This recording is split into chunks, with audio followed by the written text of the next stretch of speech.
Wham! Talk 1600. You're catching the drift. Conservative talk. Intelligent conversations on local, state, and national issues with Gary Wellings, chief editor of the Current newspaper and Current Online. Join in the conversation at 734-822-1600. And now, your host, Gary Wellings. And good Saturday afternoon. Thanks for tuning to catch our drift. Joining me in studio, it's Ed Bonderenka. Happy sunny Saturday afternoon. Yeah, kind of nice, cool, sunny. It's supposed to be sunny all day. I haven't. Since I got rid of cable, I don't keep track of the weather. You have a phone. It has weather.com on it. I've made it like 3-4 months. I'm kind of proud of myself. Good. So, yeah, I'm not spending the time in front of the television like I used to. I still don't have time to do everything I want to do. I don't know where that time went to, but it's there. And wait till you retire, then you won't have time to do anything. I'll never retire. I'll be the greeter at Walmart without a doubt, right? So, okay, well, what we do on The Drift every Saturday is go over the news we put on thedailydrift.com. It's the news you need to know. Thank you, sir. And so our sponsor for this radio show for the last 8 years has been The Current, which I used to own, and then sold to you 3 years ago now? I think it's 2 years, yeah. Well, I started co-hosting with you about 3 years ago. You asked me to co-host about 3 years. It feels longer than that, right? Then the paper came up for sale about it. Yeah, I think it's 2 years now. Okay. So, actually, it was a year ago this coming August, so it'd be 2 years, yeah. A year ago, last October, I should say. Okay. So, anyways, the Current has struggled through because you work so many ungodly hours. And it's where the print edition of The Current is. The advertisers have cut back because the economy's so good, they feel they don't need to advertise.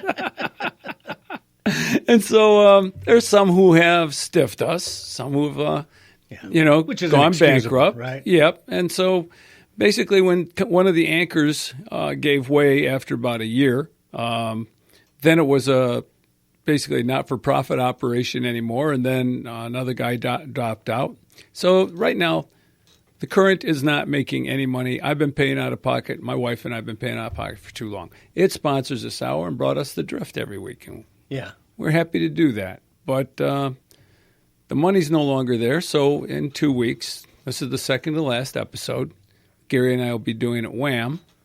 And you have plans for after that, right? So we'll move to podcasts. So we'll still do a weekly show. We'll still have call-ins, and I'll let you guys know what day of the week we're going to do that. So I just didn't want to drop off the air like some shows doing. Like, whatever happened to so-and-so, No. So we thank our time that we've had here. It's been a great learning experience. And no tears, folks. No tears. No tears.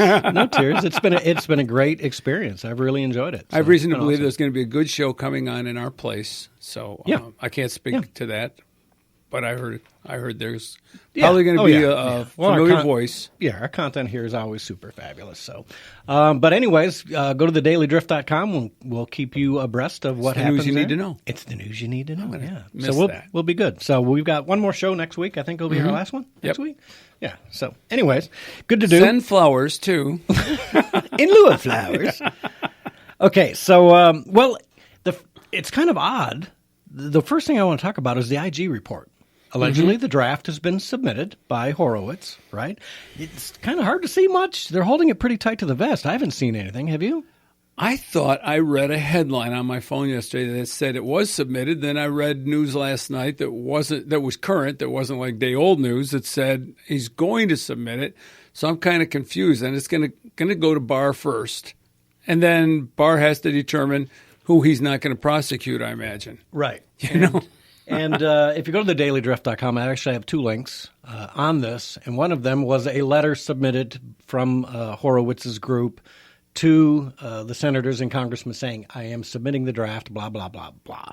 So I think the draft has been submitted. Who knows how long we're going to it'll take what concerns to see it, right? me. What concerns me is that all along it's supposed to be about FISA abuse in general, and we thought that it was going to be very far-reaching. And then the description I heard of it this morning, which was a little bit more official, made it sound like it was particularly dealing with Carter Page and the FISA abuses involving Carter Page. And could be substantial. Well, I'm not holding my breath. Put it this way. There was a lot more going on than just Carter Page, you know? That might be falling to Durham, though. Yeah. Whose report is still ongoing, his investigation still ongoing. So the question is there going to be a two-class, legal system in this country or not? Exactly. Is William Barr everything we expect him to be? I hope so. Hope that he is. I hope so, too. Oh, Father, please help our government, help our people, and help our nation this time. This could be a real time of crisis, and we ask you for right to prevail. Amen. Amen, brother. Thank you. So we'll have to just wait and see. I'm not going to get my hopes up this time. Listening to Gruber the other morning, it sounded like McCabe was on the block, right? Here we go. And yet there still isn't any charges. No. Now we're putting the cart before the horse. I'm sure the official draft, whatever, has to be done. Everything has to be submitted. The people in the Senate and the Congress have to see it before we get I think they're a negotiations. Somebody needs to go to jail. That's all I can say. They could be leaning on him, and then he's saying, wait, I want to make a deal. I want to make a deal. Because I do know that there's stuff going on. There's, can we be tried in this court, or can you let this go, or that, it's like the Flynn. The Flynn case is very, very interesting. Have you been following what's been happening lately? Yes. So, do you mind if I? Yeah, go ahead. So basically, General Flynn pleaded guilty twice, pled guilty twice, and he's been awaiting sentencing. Now he's got a new defense team, Sidney Powell, and she's a real attack dog, and she's going after. She wants all the documents, and the list of documents she wants puts some of our, like Hannity, to shame. Really? As far as knowing what's going on, what's really going on. She knows exactly where to poke her nose, and she's going to try and not only influence the sentencing, but expose what went on so bad that they'll have to throw it out. Well, unfortunately, the DOJ is fighting her. This is the same DOJ that has to act on the Horowitz report. Right. So does that come down to who's the bureaucratic state? Right, the deep state guys that are in there. Yeah. And so are we really going to get past – are there so many deep states people in place that even Bill Barr can't do anything about it? That's the problem. Why is Christopher Wray still the head of the FBI? That's part of the problem right there. It's hard to move these guys. You remember under Bismarck, who was the so to speak, president of Prussia, and he set up he's a guy who's responsible for bureaucracy. He invented bureaucracy. The guy first you have to go to the office of the office of the office of and get it in triplicate, 3 times stamped with the signature of. Yeah. And then come back and see me and we'll talk about it. Yes, exactly. Yeah. And it's still with us. Well, Gary's been, from Hazel Park's been waiting patiently. Let's have Gary come on board. Gary, welcome to the show. Hey, gentlemen. Hey, I'm not going to be happy until somebody's in Gitmo. I mean, this has been going on and on and on. If Sean Hannity's got the information, which he does, there's no reason why the attorney generals and the people that have the authority to arrest these guys haven't done it yet, Yeah.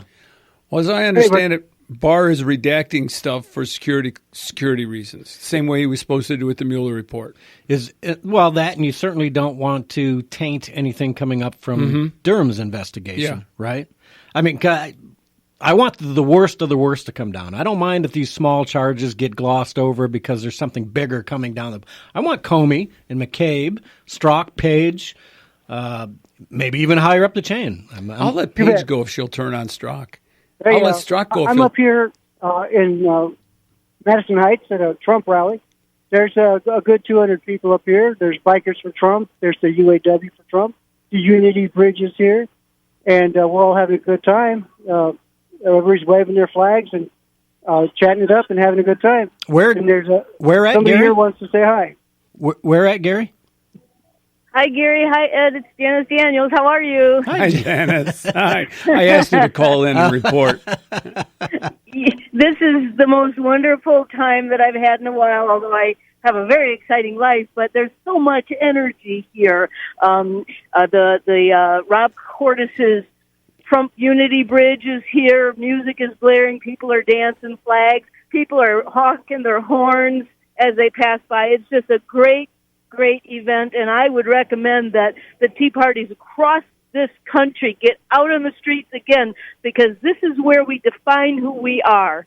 Yeah, absolutely. Excellent. Yes. It's never too soon to get pumped up about the campaign. So excellent. Absolutely. All right, Janice. Well, thank you so much, and you guys keep up the good work out there. Thank you. You guys do the same. God bless you. God bless. We'll Take see care. Yeah, well, that's good to know. There's a Trump rally going on. I'm feeling kind of positive about the campaign after all. I mean, do you? Well, I contacted Jasmine Early, who's running for office in Sterling Heights. She told me about it, and she said she was going to be there. And I said, hey, call in, talk to Janice this morning. I said, hey, call and give us a remote report, Right. So, yeah. Well, part of the reason I'm feeling super confident is because of the Dem debates. Did you watch any of it? No, I didn't watch it live. There was something about phonograph, telephone, television, radio, listen to your Joe Biden recordings. Yeah. Whatever. My favorite was Castro going after Joe, which I thought was, wow. Oh, he cat fight. Yeah, he had some bricks falling him for that one, though. Yeah. Because I was listening to Guy Benson yesterday, and he said Julian Castro was actually wrong substantively in his attack on Biden. Yeah. And so is Julian Castro just going after Biden because he wants to get him out of the way? I don't think Julian Castro has a chance at I all, know. whatever. But, I saw a video clip of Joy Behar saying, people over 60 or 25% of the voters. Watch where you're going there, Sonny. Yeah. I find it very hard to believe that this country would ever be stupid enough to vote a Castro into office, knowing that the family is socialist, La Raza, the whole 9 yards. Come on, man. We've seen what happened I find it hard to believe they'd vote any of these clowns in, especially the one who said, yeah, we're coming for your AKs and your AR-15s. We're going to pay you for them and take them. Yeah. And what if I don't take your asking price, Beto? What you going to do, huh? Give me $100,000. I saw a cartoon. Yeah. Give me $100,000. Going price. They're valuable now. Right. But I saw this cartoon of these guys, the SWAT team with the battering ram at the door and the guys with the body armor off to the side. They says, it's the police. We're here to buy your guns. Yeah. Well, someone tweeted that out the other day, and I thought to myself, well, those AR-15s have a nasty habit of pulling their own triggers. They probably have a pretty nasty habit of walking out of my house and running off somewhere. I don't know where they moving them went. to a secure location in my canoe. And they up and ran away from me. Tipped over in the river, and we couldn't find them after that. Sue me. Exactly. Well, let's listen to Mr. Beto, Robert O'Rourke, who is thinking that this is his option of somehow making it to the presidential nomination for the Democrats. Derek, you got that first track? Let's go ahead and listen to Beto. You said, quote, Americans who own AR-15s and AK-47s will have to sell them to the government, all of them. The critics call this confiscation. Are you proposing taking away their guns, and how would this work? I am, if it's a weapon that was designed to kill people on a battlefield. If the high-impact, high-velocity round, when it hits your body, shreds everything inside of your body because it was designed to do that so that you would bleed to death on a battlefield and not be able to get up and kill one of our soldiers. When we see that being used against children, and in Odessa, I met the mother of a 15-year-old girl who was shot by an AR-15, and that mother watched her bleed to death over the course of an hour because so many other people were shot by that AR-15 in Odessa and Midland. There weren't enough ambulances to get to them in time. Hell yes, we're going to take your AR-15, your AK-47. We're not going to allow it to be used against Hell no, you're not, buddy. Anymore. Congressman, thank you. And I want to say this. I'm listening to the people of this country. The day after I proposed doing that, I went to a gun show in Conway, Arkansas, to meet with those who are selling AR-15s and AK-47s and those who are buying those weapons. And you might be surprised, there was some common ground there. Folks who said, I would willingly give that up, cut it to pieces. I don't need this weapon to hunt, to defend myself. I don't need. Really? I'd like to. Who did you talk to, Beto? What kind of a lie is that? Yeah. You're going to go to a gun show where people are buying AR-15s and they say, I just forked over $1,500 for this AR-15 and I'll willingly cut it up because you say you're going to turn them in or make us turn them in and make me all safe and all. Mr. It used to O'Rourke. be said, years ago, it used to be said that AR-15s weren't a good hunting rifle. AR-10s are. And AR-15s can be.